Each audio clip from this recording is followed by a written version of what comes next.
Vegetarian ആണോ എന്ന ചോദ്യത്തിന് നൂറ്റാണ്ടുകളുടെ പഴക്കമുണ്ട്. വെജിറ്റേറിയൻ ആണെന്ന് സ്വയം പറയുന്നവർ പാലും തൈരും വെണ്ണയും നെയ്യും ഒക്കെ കഴിക്കാറുണ്ട്. എന്നാൽ വേഗൻസ് എന്നറിയപ്പെടുന്ന കർക്കശക്കാരായ പച്ചക്കറിക്കാർ പാലും വെണ്ണയും തൈരും മോരും നെയ്യും മുട്ടയും ഒന്നും ഉപയോഗിക്കാറില്ല. ഇവയെല്ലാം നോൺ വെജിറ്റേറിയൻ ആണെന്നാണ് അവരുടെ വാദം. പാൽ പശുവിൽ നിന്നാണ് വരുന്നത് എങ്കിലും അതിൽ രക്തവും മാംസവും കലരുന്നില്ല എന്നതിനാലാണ് വെജിറ്റേറിയനായി കണക്കാക്കുന്നത്.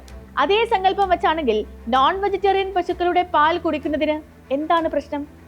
പശുവിന്റെ പാലാണ് പ്രധാനമായും കുടിക്കുന്നത് എങ്കിലും ആട്ടിൻപാലും കുതിരപ്പാലും ഒട്ടകപ്പാലും ഒക്കെ കുടിക്കുന്നവരുണ്ട്. ഇവയ്ക്കൊക്കെ ഭക്ഷണത്തിനൊപ്പം മാംസവും രക്തവും കലർത്തി നൽകുന്നുമുണ്ട്.